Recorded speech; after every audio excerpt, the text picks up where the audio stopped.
일꾼을 세우는 교회라는 제목으로 말씀을 나누겠습니다. 며칠 전에 제 카카오 스토리에서 제가 올린 글에 어떤 분이 댓글을 달았습니다. 그분은 전에 있던 교회에서 저에게 제자 훈련을 받았던 분입니다.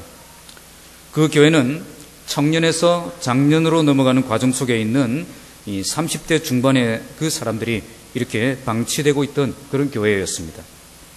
그때 저는 담임 목사님께 건의를 해서 이런 사람들을 훈련하고 싶다고 제안을 했습니다. 그 교회는 심각한 수준으로 교회가 고령화가 진행되고 있던 교회였습니다. 어떤 분들은 이렇게 뒤에서 예배하는 모습을 보면 검은 돌보다는 흰 돌이 많다, 이런 이야기가 나올 정도였습니다.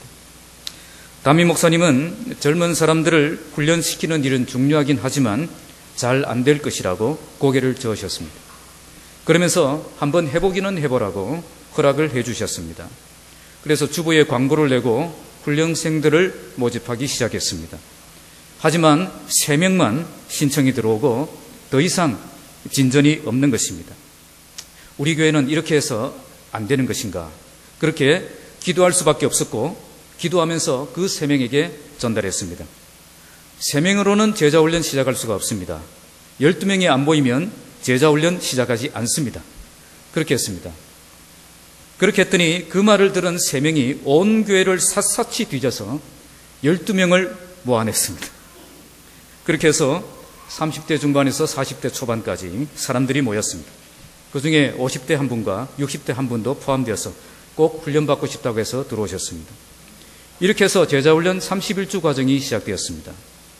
중대에서 탈락하고 또 남편의 반대로 포기한 사람, 그렇게 해서 2명을 제외하고 10분들이 마지막까지 착실하게 훈련을 잘 받았고 엄청난 성장과 변화를 보이기 시작했습니다. 그 중에는 제자훈련을 하기 전에는 교회를 옮길 생각까지도 했던 분도 있었고 오랜 영적 침체 속에서 방황하던 분도 계셨습니다. 그러나 제자훈련이 끝났을 때는 모두가 교회에 충실한 일꾼으로 세워지게 되었습니다. 이런 일들이 일어나자 무엇보다도 교회가 놀라고 또 담임 목사님이 놀라셨습니다. 목사님 말씀이 우리 교회도 젊은 사람들 훈련이 가능하구나. 결국 이 일을 통해서 담임 목사님도 그 다음 차수, 지금까지 포기했던 그런 제자훈련과 양육훈련을 의욕적으로 시작하게 되었을 거예요. 그 뒤에도 30대 중반의 사람들이 12명이 또 새롭게 신청을 받아서 또 담임 목사님과 함께 제자훈련이 시작되었습니다. 교회의 일꾼을 세우는 일이 교역자가 해야 될 가장 중요한 사역인 것입니다. 댓글을 다신 분에게 제가 이렇게 질문을 했습니다. 그때 제자훈련 받으셨던 분들 지금도 잘 계십니까? 그랬더니 이렇게 대답을 하셨습니다. 다들 맡은 자리에서 열심히 하고 있습니다. 제가 있을 때나 떠나 있을 때나 변함없이 그 자리 지키면서 흔들림 없이 교회에 충성된 일꾼이 되어 있었던 것입니다. 일꾼을 세우는 교회라는 제목으로 두 번째 시간, 이제 지난주에 이어서 두 번째 말씀을 전합니다. 오늘 말씀은 교회에 일꾼을 세워야 될 중요한 이유를 말씀합니다. 그것은 교회가 성경적인 사역 분담이 되어서 목회자는 말씀과 기도에 전념하고 성도들은 맡겨진 사명을 충성되게 감당할 때에 능력 있고 강력한 교회가 될 수 있다는 것입니다.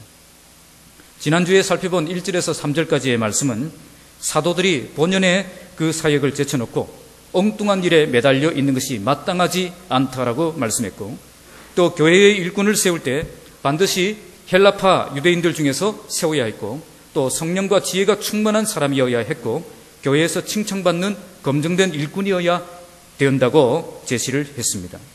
오늘 살펴볼 4절에서 7절 말씀은 일꾼을 세운 뒤에 사도들이 어떤 역할을 해야 되는가, 일꾼을 세웠으면 그럼 사도들은 그냥 놀고 있는가, 그것이 아니라 사도들은 무엇을 해야 하는가, 그리고 교회가 일꾼을 세우는 그 과정은 어떠해야 되는가, 그리고 일꾼을 세운 뒤에 교회가 어떻게 변화되고 어떻게 하나님이 역사하시는 교회로 성장하게 되었는가를 보여주고 있습니다. 오늘 이 말씀을 통해서 우리 교회도 일꾼을 세우는 교회가 되어서 하나님의 능력을 강하게 경험하는 교회로 세워지는 역사가 일어나기를 주님의 이름으로 축복합니다. 오늘 본문 4절을 보시면 사도들의 역할이 나옵니다. 4절 말씀 함께 읽겠습니다. 우리는 오로지 사도들은 여기서 우리는 오로지 기도하는 일과 말씀 사역에 힘쓰리라 라고 말씀합니다. 원문의 뜻은 우리는 계속해서 기도하는 일과 말씀 사역에 온전히 내 자신을 드릴 것이다, 그런 뜻입니다.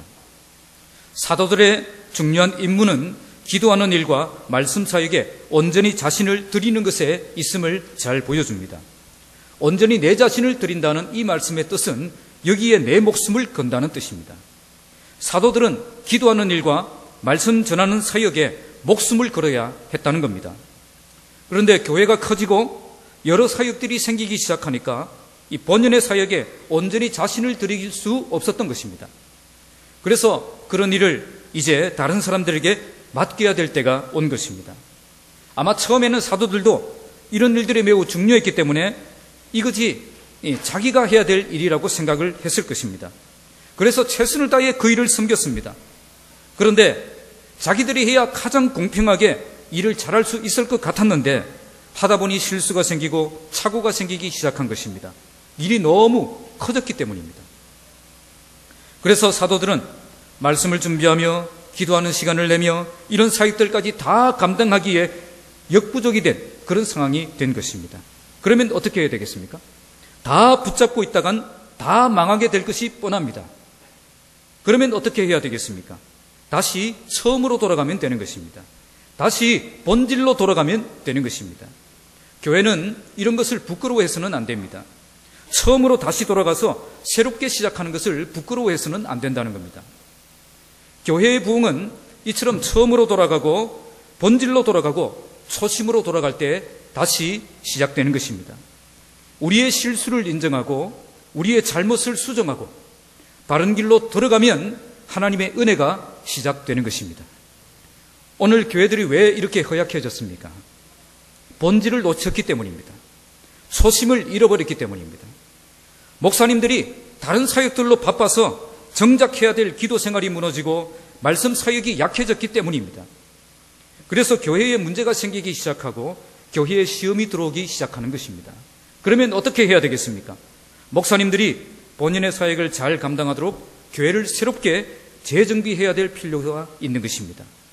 목사님들이 기도할 시간을 충분히 갖고 말씀 사역에 온전히 자신을 드릴 수 있도록 다른 사역자들이 세워져서 그 역할을 분담하고 그 사역을 분담해야 한다는 것입니다. 목사님들이 너무 능력이 있어서 교회 모든 결정 혼자 다 하고 교회 모든 일 혼자 다 하는 그런 교회는 결코 건강한 교회가 아닙니다. 건강한 교회는 목사님이 기도 생활 열심히 하고 말씀 사역에 최선을 다하는 교회가 건강한 교회입니다. 다른 사역은 다른 일꾼들이 세워져서 함께 협력하는 그 교회가 건강한 교회입니다. 다른 사역들이 중요하지 않기 때문에 이렇게 하는 것이 아닙니다. 여기 헬라어 단어가 그것을 잘 보여줍니다. 말씀 사역이라는 이 말의 헬라어는 1절에 나오는 구제라는 말과 같은 단어입니다. 이 본래의 뜻은 직무, 섬김, 봉사라는 뜻인데요. 여기에서 디아코니아, 집사라는 말이 나왔습니다. 디아코노스라는 말이고 디아코니아, 집사라는 말이 나왔습니다. 이처럼 말씀 사역과 구제 사역이 같은 단어를 쓴 것은 그 둘이 차이가 없는 교회의 중요한 사역이라는 것을 우리에게 보여줍니다. 사도들이 말씀과 기도 사역에 온전히 집중하겠다고 한 것은 다른 사역이 중요하지 않기 때문에 그러는 것이 아니라 말씀과 기도가 바로 자기들에게 주어진 본연의 임무이기 때문에 그렇게 하겠다는 것입니다. 그러니까 목사에겐 말씀과 기도가 중요한 사역이고 다른 성도들에겐 은사를 따라서 맡겨진 그 사역이 중요한 사역이라는 것입니다. 각자에게 중요한 사역이 다 있는 것입니다. 그래서 각자에게 맡겨진 그 사역만 잘 감당하면 되는 것입니다. 사도들은 이제 자기들에게 주어진 그 본연의 임무에 온전히 집중하겠다는 것입니다. 이 말씀을 우리에게 적용한다면 우리도 말씀과 기도에 전무하겠습니다. 이렇게 나오면 안 되는 겁니다. 모든 성도들이 다 이 사역만 하고 있으면 안 된다는 것입니다. 이 말씀을 우리에게 적용한다면 목사님들은 말씀과 기도 사역에 전념하고 성도들은 각자 맡은 직분에 충실해야 한다고 적용해야 되는 것입니다. 조금 전에 오로지 힘쓴다, 이 말은 여기에 온전히 내 자신을 드린다는 의미가 있다고 했습니다. 나에게 맡겨진 직분이 있다면 여기에 온전히 내 자신을 드리는 삶을 살아야 된다는 뜻입니다. 목사는 기도하는 일과 말씀 사역에 온전히 내 자신을 드리고 성도들은 자기에게 주어진 그 사역에 온전히 내 자신을 드려야 한다는 것입니다. 특히 목사들이 기도하는 일과 말씀 사역이 오로지 내가 힘써야 될 사역이라는 것을 알고 여기에 온전히 나를 드릴 수 있어야 되는 것입니다. 진정한 부흥은 바로 여기에서 시작되는 것입니다. 목사들이 행정적인 일로 바빠서 기도가 시들해지고 말씀이 힘을 잃으면 교회는 잘 돌아갈지 모르나 영적으로는 죽어가고 있는 것입니다.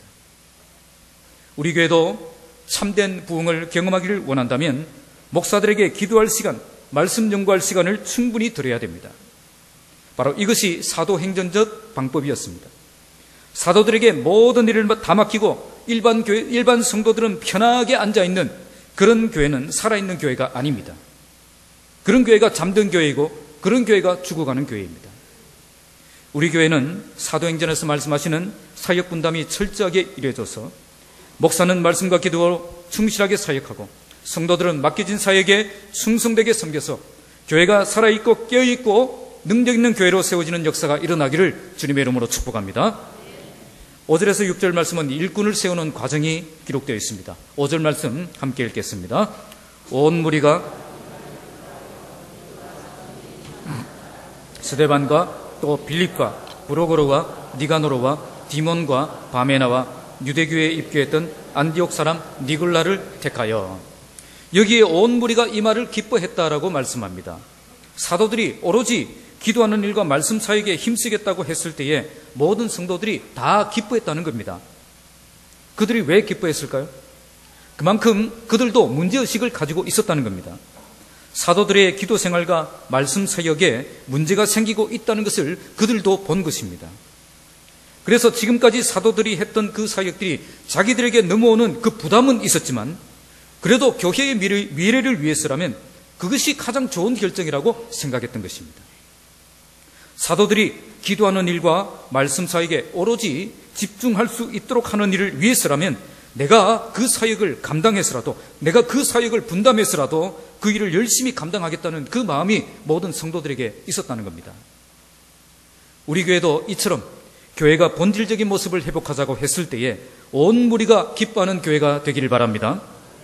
지금까지 해오던 익숙한 삶에서 떠나야 하기 때문에 불편하다고 반대하는 것이 아니라 교회가 마땅히 가야 될 길이라면 내가 불편하고 내가 힘들더라도 양보하고 따라가는 것이 필요한 것입니다. 그래서 그들은 7사람을 세웠습니다.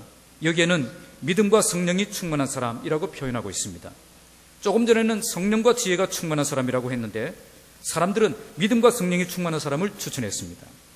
주의 일은 믿음으로 해야 되고 주의 일은 성령의 능력으로 해야 된다는 것을 보여줍니다.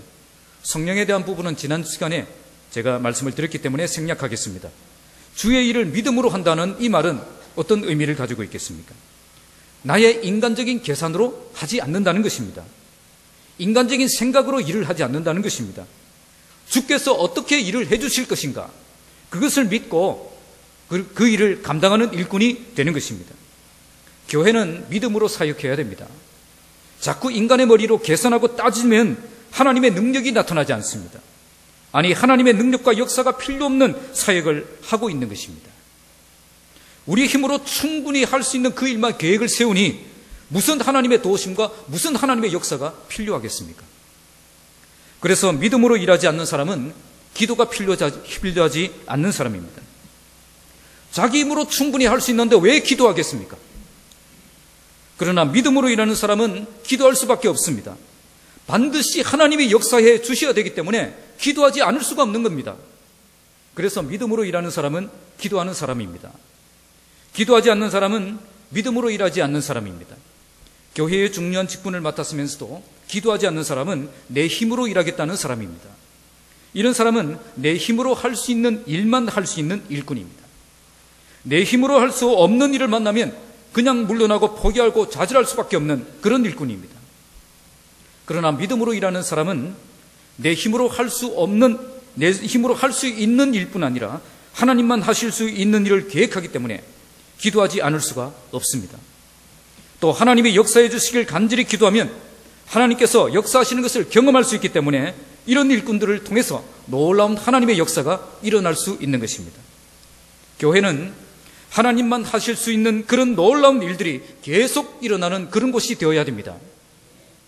사람의 힘으로만 할 수 있는 그런 곳이 아니라 하나님께서 하실 수 있는 일들을 감당할 수 있는 그런 공동체가 되어야 되는 것입니다. 그러기 위해서 믿음으로 계획하고 기도로 일하는 일꾼이 되어야 되는 것입니다. 우리 교회에 이처럼 믿음으로 일하는 일꾼들이 많아지기를 바랍니다. 믿음으로 계획하고 기도로 일하며 하나님의 역사하시는 것을 경험하는 참된 일꾼들이 세워지길 바랍니다. 그래서 인간이 할 수 있는 수준에서 멈추는 교회가 아니라 하나님만 하실 수 있는 놀라운 역사가 끊임없이 일어나는 우리 교회가 되기를 주님의 이름으로 축복합니다. 그런데 원문을 보시면 5절에 나오는 믿음과 성령이 충만한 사람, 이 말은 스데반 한 사람에게만 이렇게 수식하는 표현입니다. 우리말은 7명이 다 이렇게 수식되는 것처럼 보이는데 나머지 6명은 원문을 보시면 해당이 되지 않습니다. 그러니까 나머지 6명은 처음에 사도들이 제안했던 성령과 지혜가 충만한 그 사람들이었고, 그 중에 스데반은 특별히 믿음이 충만한 사람이었다 하는 것을 강조하고 있는 것입니다.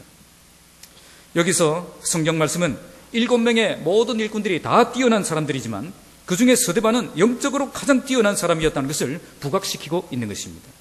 그래서 제가 아까 성경 읽을 때도 이렇게 읽었습니다. 온 무리가 이 말을 기뻐하여 믿음과 성령이 충만한 사람 스데반과 또 빌립과 브루골, 이렇게 제가 끊어서 읽었습니다. 이걸 아마 눈치를 채신 분이 있는지 모르겠습니다. 여기서 성경 말씀은 모든 7사람이 뛰어난 일꾼들이지만 그 중에 스데반은 가장 영적으로 뛰어난 사람이라는 것을 부각시키는 겁니다. 그래서 이름도 가장 먼저 나왔을 뿐 아니라 그리고 믿음과 성령이 충만한 사람이라는 그 수식어까지 붙여서 스데반을 소개하고 있는 것입니다. 특히 8절에 보시면 스데반은 은혜와 긍능이 충만하여 큰 기사와 표적을 민간에 행했다, 그렇게 말씀하고 있습니다. 당시 표적과 기사는 예수님이 메시아라는 사실을 증명하는 그런 표식이었고, 또 사도들이 예수님의 능력과 사역을 이어받아서 자신이 그 사역을 감당하고 있다는 것을 증명하기 위해서 나타나는 표식이었습니다. 그런데 그 표적과 기사를 지금 스데반이 행하고 있다는 것입니다. 또 7장에 보시면 그는 예수님이 메시아가 되심을 구약 성경 전체 흐름을 이렇게 붙잡고 강력하게 설교하고 있습니다. 그러니까 스데반은 탁월한 믿음과 영성과 권능을 가지고 사역했던 인물이라는 것을 알 수가 있습니다. 누가는 성경을 기록하면서 다른 사람들은 그냥 넘어갈 수 있는데 스데반 집사만큼은 그냥 넘어갈 수 없었던 것입니다. 그에겐 뭔가 특별한 하나님의 은혜가 있었다는 것을 말씀하고 싶었던 겁니다. 다른 일반 성도들은 따라올 수 없는 특별한 믿음을 가지고 있었고 영적 권능을 가지고 있었다는 겁니다. 우리가 이처럼 하나님께서 주목하시는 그런 일꾼들이 다 되시길 바랍니다. 교회의 많은 일꾼들 중에 그냥 평범하게 묻혀서 평범한 수준에서 일하는 그런 사람들이 아니라 정말 하나님이 주목하시고 인정하시는 놀라운 믿음의 일꾼들이 되는 것입니다. 이런 일꾼들이 많을 때에 교회가 권능을 가지고 일어설 수가 있는 것입니다. 저는 이런 스데반 집사와 같은 인물이 어떻게 해서 세워졌을까, 그렇게 여러 자료들을 살펴보았습니다.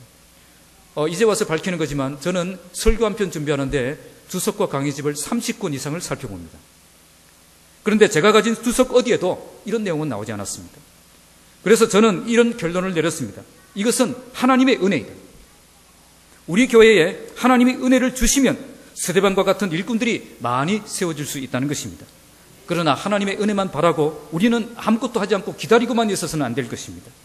하나님께서 스데반과 같은 그런 위대한 인물의 모습들을 우리에게 보여주신 것은 교회가 이런 일꾼들을 세우고 양육하고 그리고 훈련시키는 그 일을 해야 한다는 것을 우리에게 보여주신 겁니다. 그래서 교회는 이런 일꾼들을 발굴하고 양육하는 그 일에 집중해야 되는 것입니다. 제자훈련, 말씀훈련, 기도훈련, 전도훈련, 여러 가지 스쿨들, 이런 훈련들을 충실하게 잘 받아서 스데반과 같은 영성을 가지고 말씀의 능력을 가지고 하나님이 살아계심을 증거하는 사역자가 많이 세워지는 우리 교회가 되어야 될 것입니다. 그때 우리 교회가 세상을 두려워하지 않고 복음을 담대히 증거하는 하나님의 교회로 세워지게 될 것입니다. 6절 말씀 함께 읽겠습니다. 사도들 앞에 세우니, 이제 7사람을 데리고 와서 사도들 앞에 세우니 사도들이 기도하고 그들에게 안수했다고 말씀합니다. 어떤 직분을 임명할 때 이렇게 안수를 하는 것은 구약시대 때부터 내려오는 전통이었습니다. 모세는 여호수아를 임명할 때 안수했고요, 아론은 레인에게 직무를 맡길 때 안수했습니다. 여기서 안수기도는 교회의 공식적인 직분을 임명한다는 그런 의미를 가질 뿐 아니라 축복과 능력이 함께 전달된다는 그런 뜻도 가지고 있습니다.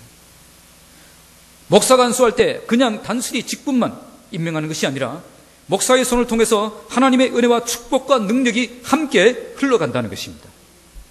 그래서 교회의 중요한 직분자를 임명할 때는 항상 안수기도를 하고 있습니다. 특히 목사를 세울 때, 장로를 세울 때, 안수집사를 세울 때 안수기도를 합니다. 이렇게 함으로 공식적으로 내가 임명받은 그런 일꾼임을 공포할 뿐 아니라 하나님의 축복과 능력을 이어받는 복된 사역을 감당하는 복된 사역자라는 것을 이렇게 보여주는 것입니다. 그러므로 우리는 안수받은 직분자가 되기를 사모해야 될 것입니다. 꼭 장로가 되어야 되나, 꼭 안수집사가 되어야 되나, 이런 생각은 잘못된 생각입니다. 장로라는 직분은 단지 교회의 직분 중에 하나를 받는다는 것 이상의 그런 의미를 가지고 있습니다. 안수를 통해 하나님의 축복과 능력이 함께 부어지는 놀라운 직분자가 되는 것입니다. 통합측에 가니까 양곡교회 제가 우리 외삼촌이 외숙모의 남편, 그분이 이렇게 장로님이 되셔서 제가 한번 가셨습니다. 가서 이렇게 보니까 권사님들도 올라와서 안수기도를 하더라고요. 통합측에서는 그렇게 하는 걸 보았는데 우리 고신구단은 또 어떻게 될지 모르겠습니다. 또 뭐 한 수십 년 지나면 또 될지는 모르겠는데 안수기도는 하지 않습니다. 하지만 권사의 직분도 이렇게 안수받은 직분처럼 귀하고 값진 직분이라는 것을 아셔야 됩니다.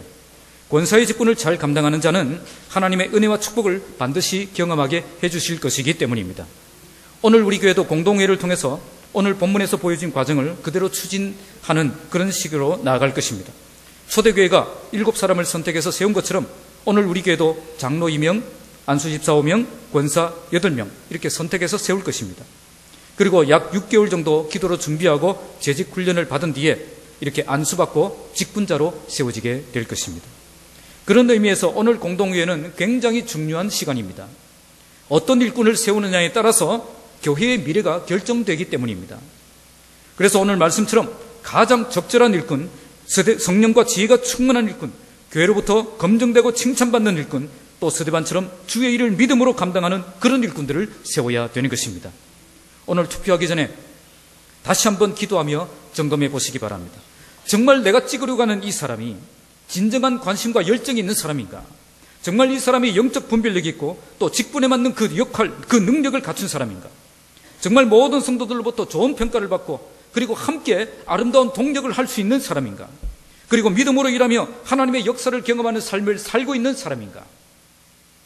그래서 오늘 우리에게 세워진 일꾼들이 정말 주신 사명을 따라서 진정한 관심과 열정을 가지고 영적 분별력과 참된 능력을 가지고 다른 사역들과 좋은 관계를 맺으며 믿음으로 도전하여 하나님만 하실 수 있는 그런 놀라운 역사가 끊임없이 일어나는 우린 그런 교회로 세워지는 역사가 일어나기를 주님의 이름으로 축복합니다. 그러면 일꾼을 세운 결과가 어떻게 되었습니까? 7절 말씀 함께 읽겠습니다. 하나님의 말씀이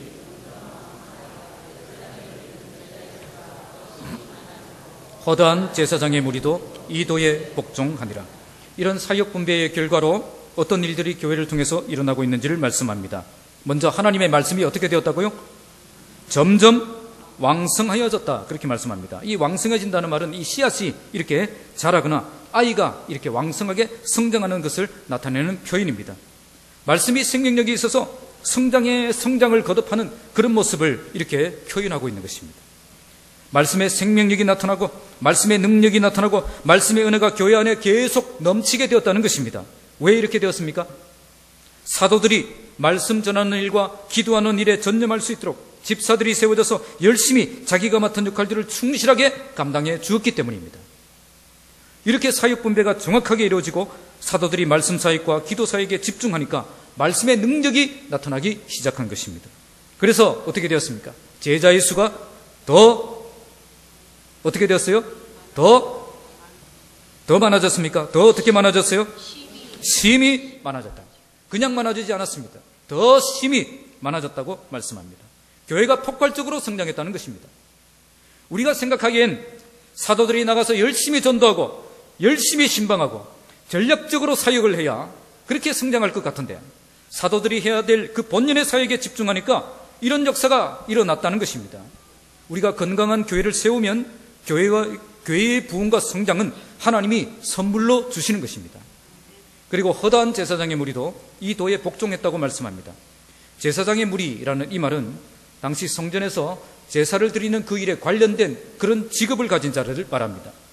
당시 예루살렘에는 8,000명 정도의 그런 제사장들이 있었습니다. 이들은 권력과 부를 누리고 있었던 대제사장 그룹들과는 달리 굉장히 가난하고 어려운 삶을 살고 있었던 사람들입니다. 이들에게 성전에서 봉사하는 그 직책은 생계를 위해서 굉장히 중요한 일이었습니다. 그런데 사도들이 어떤 메시지를 전했습니까? 이제 예수께서 오셔서 성전 제사를 완성했기 때문에 더 이상 성전에서 드리는 제사는 필요 없다고 선포했습니다. 그러면 예수님을 믿으면, 이 도를 믿으면 어떤 결과가 일어나게 됩니까? 이 도를 믿으면 그들의 생계가 이제 끝나는 겁니다. 그럼에도 불구하고 허다한 제사장의 무리가 이 도에 복종했다고 말씀합니다. 이 도에 복종했다는 말은 이제부터 성전 제사를 드리는 직업을 포기하고 이제 복음만 믿고 살아가는 사람이 되었다는 겁니다. 그것도 그냥 몇 명만 개종한 것이 아니라 엄청난 제사장들이 생업을 버리고 예수께로 돌아온 것입니다.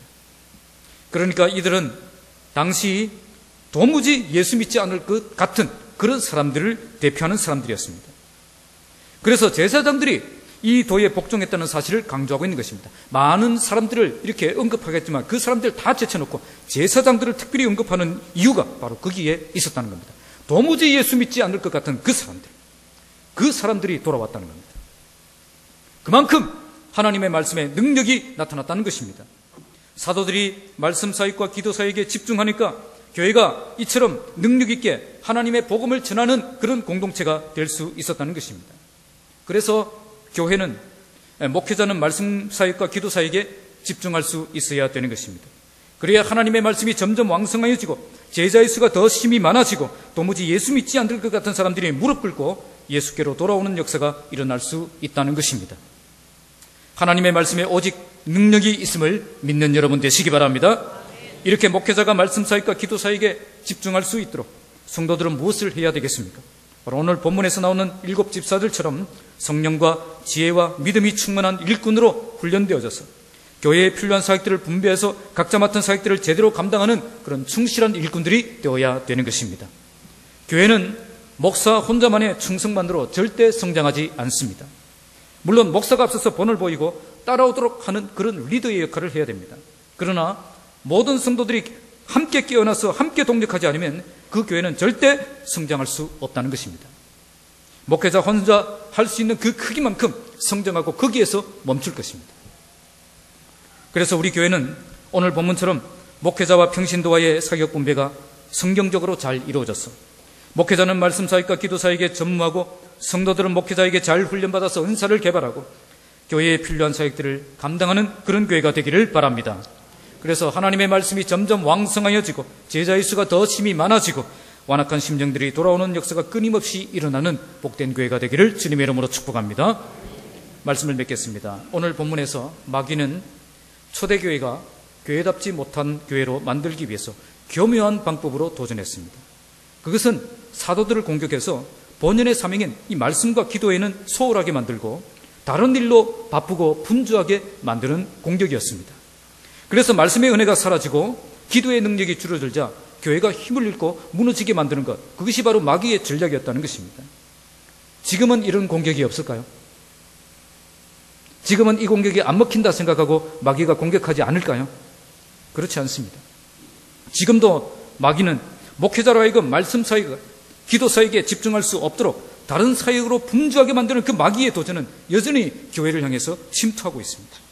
이런 도전을 이겨내고 성경적인 강력한 교회를 세우기 위해서 오늘 본문은 교회가 일꾼을 세워서 성경적인 사역 분배가 잘 이루어진 교회로 나아가야 된다는 것을 우리에게 말씀하고 있는 것입니다. 성경적인 사역 분배란 목회자는 말씀 사역과 기도 사역에 집중하고 모든 성도들은 목회자들에게 잘 훈련받아서 은사를 개발하고 교회에 필요한 사역들을 감당하는 것을 의미합니다. 이처럼 교회가 본질적인 모습을 회복하면 하나님의 말씀에 능력이 나타나고 세상에 하나님의 나라를 세우는 강력한 교회가 될 수 있는 것입니다.